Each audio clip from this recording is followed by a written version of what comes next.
Mi realidad de aprendizaje del trabajo comunitario en lo rural fue desde una realidad maravillosa, que es que vivía de la universidad y podía estar 2 días a la semana en las montañas, en lo rural.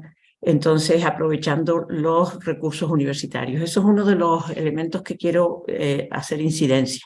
Me parece que la universidad, no la rural, sino la Universidad de La Laguna de Las Palmas o de donde sea, que eso se ha aprendido mucho en América Latina, es cómo aprovechar mucho más los recursos de profesorado y de estudiantado, sobre todo, para estos procesos comunitarios. ¿Por qué? Por la continuidad. Ahora decías cuál la importancia de la continuidad. O sea, empecemos por ahí. Si no tenemos la seguridad de que podemos estar un tiempo largo, por favor, ni empecemos procesos comunitarios, porque después dejar esa sensación de, ay, ¿se acuerdan? Una vez vinieron unos chicos, estuvo interesante lo que hicieron, pero eso no es procesos comunitarios, eso no es transformación social. Entonces, para mí hablar de seriedad, de transformación, es el tiempo. Entonces, si no hay recursos, si no hay recursos de que todo tenga que salir de pago de técnicos desde una administración pública, que después se cambia y hay que esperar a que otra vez un concurso y no sé qué, y todo eso se interrumpe, echemos mano a lo que tenemos. Tenemos unas universidades fantásticas donde hay una cantidad de recursos totalmente desperdiciados y además cantidad de estudiantado que no toca tierra hasta cuando se ven ya de profesionales. Parece mentira, porque no les damos la oportunidad de hacer unas prácticas en este mundo que tenemos, en este mundo que nos rodea, en un espacio maravilloso. Hay gente ahí fantástica y procesos. Entonces, ¿cómo hacer para no hablar así? Vamos a ver, seguro que hay 2, 3 personas del profesorado de la Universidad de Las Palmas, vamos a centrarnos ahora que estamos aquí en la tierra, que les gustaría apoyar procesos comunitarios en sitios determinados, en sitios que sean más o menos fáciles de que este profesorado se pueda mover ahí.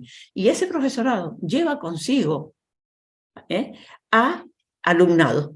Entonces, yo estuve 20 años haciendo eso en la Universidad de La Laguna, con alumnado de trabajo social, pedagogía, desde gente de veterinaria de Las Palmas que también se aunó, gente de medicina, etcétera, etcétera, etcétera, de la ingeniería agrónoma. O sea, ¿cómo vamos a trabajar sin darle la oportunidad a la universidad de meterse y obligar a la universidad a meterse en estos procesos, obligar, que tienen que tener una respuesta para la realidad social de las islas?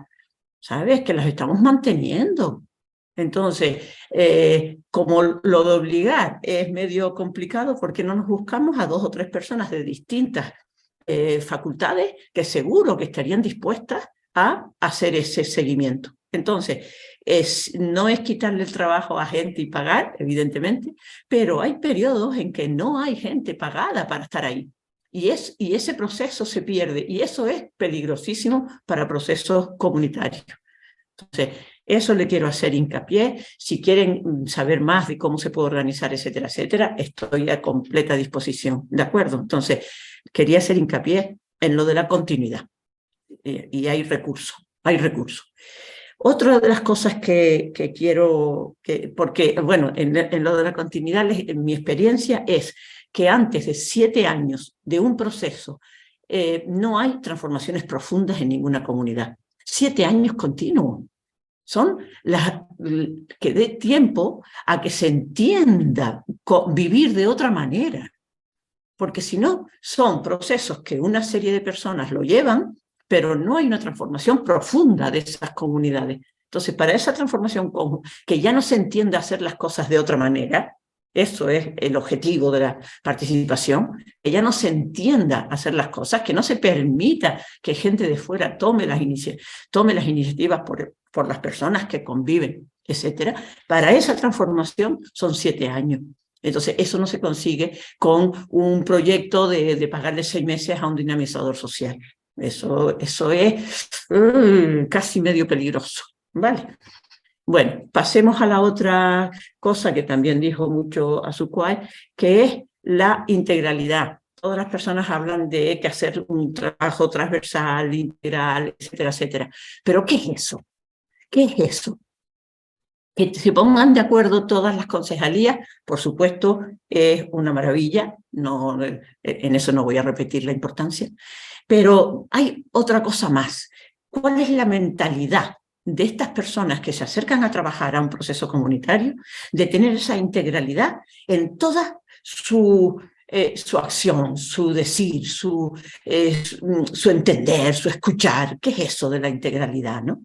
Entonces, a mí me ha servido a lo largo de todos estos años como tener como 4 líneas que sirve para tener eso en mente siempre, ¿no?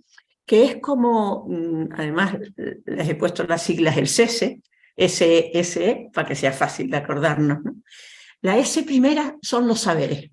O sea, ¿con qué saberes vamos nosotros a esa comunidad? ¿Qué sabemos de esa comunidad? ¿Qué prejuicios tenemos?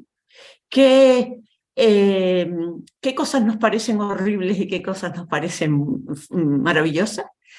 Vamos a una comunidad rural pensando que qué bonito es el campo y qué bonito es el paisaje. Vamos a las comunidades rurales diciendo, pobrecitos, qué mauro y tengo que ir a salvarlos. ¿Cuáles son los saberes nuestros en relación a esas comunidades en donde vamos a trabajar? Eso es fundamental, una autorreflexión del equipo de acercarnos a las comunidades. Eso es fundamental. ¿Por qué? Porque después nos tenemos que acercar a los saberes de la comunidad. Y el saber nuestro también en esa autorreflexión es ¿para qué queremos trabajar en esa comunidad? ¿Para qué? El profundo.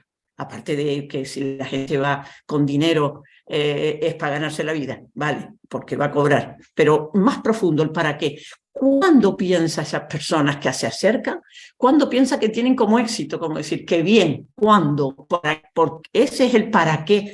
Y el para qué profundo que tenemos escondido es el sale cuando nos enfadamos, cuando la gente no responde como nosotros que esperamos. Esa rabia que nos da, esa incomodidad, ese qué desastre, horrible, no sé qué. En ese horrible, si piensan por qué lo creen horrible, sale mucho el para qué profundo que tenemos.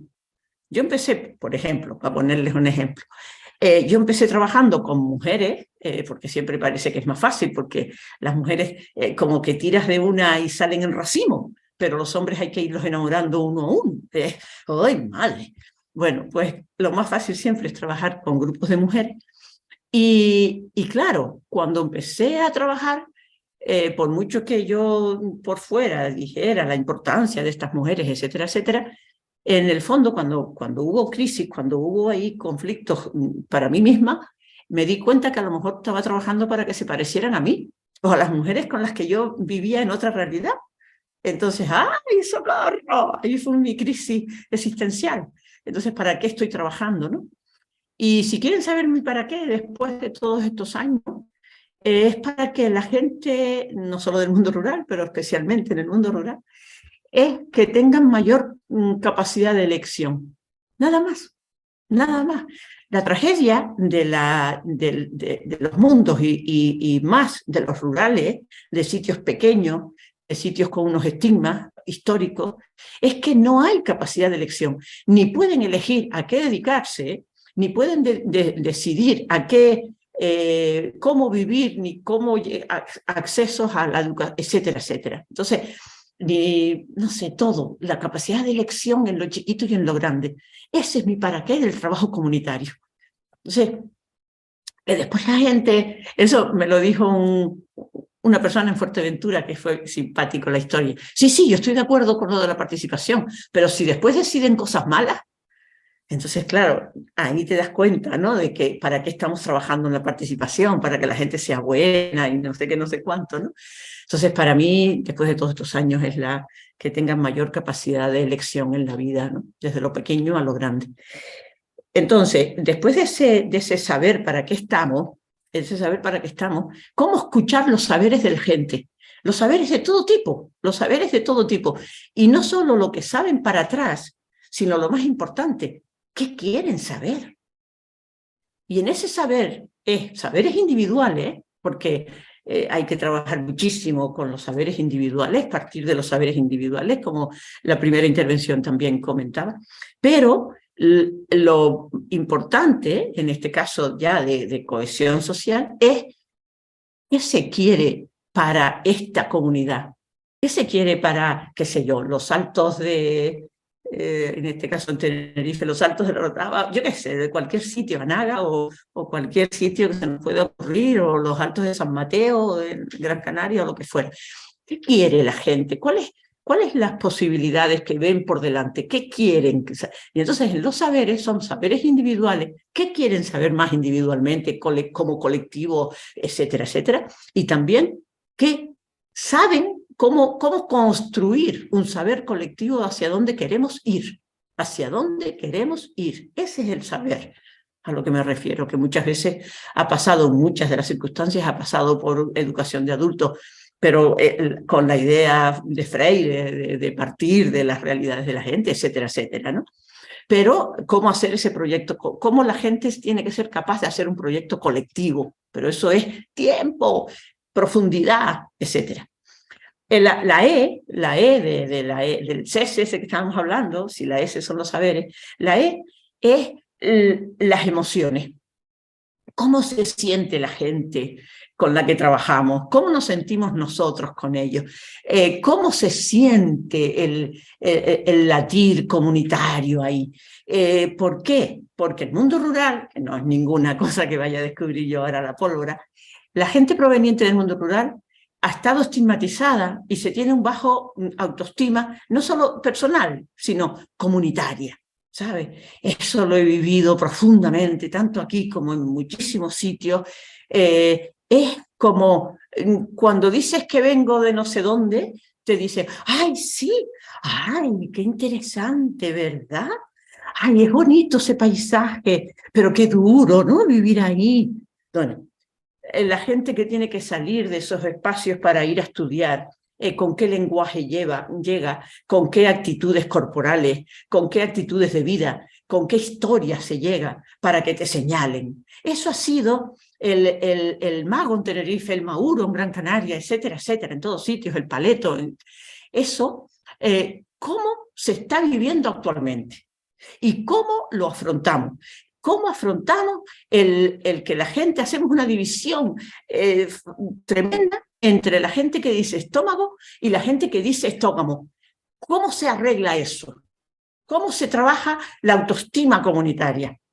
¿Vale? Entonces, hasta que no trabajemos eso, que hay maravillas, el lenguaje, por ejemplo, es una maravilla para trabajar, con humor, ya se decía, ¿no? Pero con humor, riéndonos de nosotros mismos, etcétera. Pero ¿cómo hablamos aquí? ¿Por qué hablamos así? Son procesos que pueden ser maravillosos, pero con mucho cariño, porque es lo que más duele de una comunidad, es el lenguaje. Mira lo que nos ha pasado toda Canarias con el rollo de hablar como hablamos. ¿Cómo le pasa a toda Latinoamérica? Ahora es cuando somos reconocidos con las formas de hablar, etcétera, etcétera. Entonces, esa autoestima de decir, yo valemos así y tenemos valores y hay cosas que corregir, que cambiar y no sé qué, si nos da la gana, pero esto es lo que hay. Eso hay que ver la autoestima comunitaria. Ahí hay que hacer acciones concretas, programar cosas concretas, escuchar, escuchar, escuchar. Si hay una palabra que es sinónimo de participación, es escuchar. Pero otra cosa que quería comentar ahora ya con esto es lo de cuando vemos muchas imágenes de participación, siempre aparece una mesa, siempre aparecen sillas alrededor, aparecen muchos ordenadores, muchos papeles y muchos lápices. Me parece que tendríamos que empezar a poner más imágenes reales de dónde poder escuchar a la gente del mundo rural. Los entornos rurales no es normal reunirnos alrededor de mesas solo en las cocinas tomando café, sí, pero no con ordenadores. A mí, cosas tontas, ¿no? Pero ya como soy vieja puedo decirles lo que sea y puedo pelear y ya está, esa es la maravilla de ser vieja. Es no utilizar en los entornos rurales instrumentos, técnicas y conocimientos que no estén al alcance de ellos. Es decir, si yo todas las presentaciones las hago con un PowerPoint, las hago con unas cosas que la gente con la que estoy trabajando no controla, les estoy diciendo, ustedes solos no lo pueden hacer. Entonces, esa es la capacidad que tenemos que tener de qué les quiero transmitir, para qué estoy aquí, para que puedan elegir, pero no decirles, ustedes no tienen estos recursos, yo sí los tengo. La gente en la ciudad nos manejamos con estas mesas tan bonitas y estos PowerPoint y estas historias. Y aquí fíjate tú que no tienen, sino nos tenemos que reunir en un goro o nos tenemos que reunir en la plaza ahí con frío, nos tenemos que meter en un hueco para podernos reunir. Nos reunimos ahí y disfrutamos ahí. Entonces, escuchar a la gente es escuchar a la gente en los goros, es escuchar a la gente mientras ordeña, es escuchar a las mujeres mientras caminan llevando cargas, es escuchar en sus entornos, no en los míos. Porque escuchar es escuchar a la gente donde se sienta cómoda, no sentirnos cómodos nosotros. Eso es una cosa en la que se me va la historia. Entonces, la otra S del CS es la salud. La S de la salud. Tenemos que trabajar en la salud, pero no salud, como se entiende ahí, de salud que tengan medicinas y acceso a una farmacia. No, que tengan acceso a un entorno saludable para poder desarrollar la vida que han elegido. Un entorno que aprieta, un entorno que hay, el entorno rural, cuando se dice hay que quedarse los jóvenes, etcétera, etcétera, que tengan recursos, pueden tener todos los recursos del mundo y hay ambientes poco saludables que oprimen, que los jóvenes lo que no soportan es el control social tan estrecho. Es bueno tener redes de cohesión social, maravilloso, pero que no aprieten esas redes, que no asfixien. Hay entornos rurales que asfixian las redes tan enormes de control social, que las podemos manejar porque nos reímos de ellas, las personas que vamos de fuera, los neorurales, que yo ahora vivo en un pueblo de 1.700 habitantes, los neorurales lo aguantamos porque nos podemos reír de eso, porque no lo hemos sufrido desde que tenemos narices. Pero la gente que lo sufre desde que tienen narices, huyen. Y eso sí hemos hecho una investigación bastante seria, de que no es solo cuestión de recursos. La gente joven huye por las redes tan apretadas, tan insoportablemente asfixiantes de muchos medios rurales. Entonces, la salud en todas sus relaciones sanas, posibilidades de ser diferentes, ¿vale? Y la E última, la E de la economía. Por supuesto, si no hay una economía, pero no solo de dinero, cuidado, en economías de tiempo. No hay nada más claro en un mundo rural que hacer, por ejemplo, los mapas del año, los calendarios mensuales, semanales o diarios, a ver cómo son los tiempos de hombres, de mujeres, de jóvenes, etcétera, ¿no? Entonces tenemos que potenciar que la gente tenga una mejor economía de todo, de tiempos, de accesos, de todo.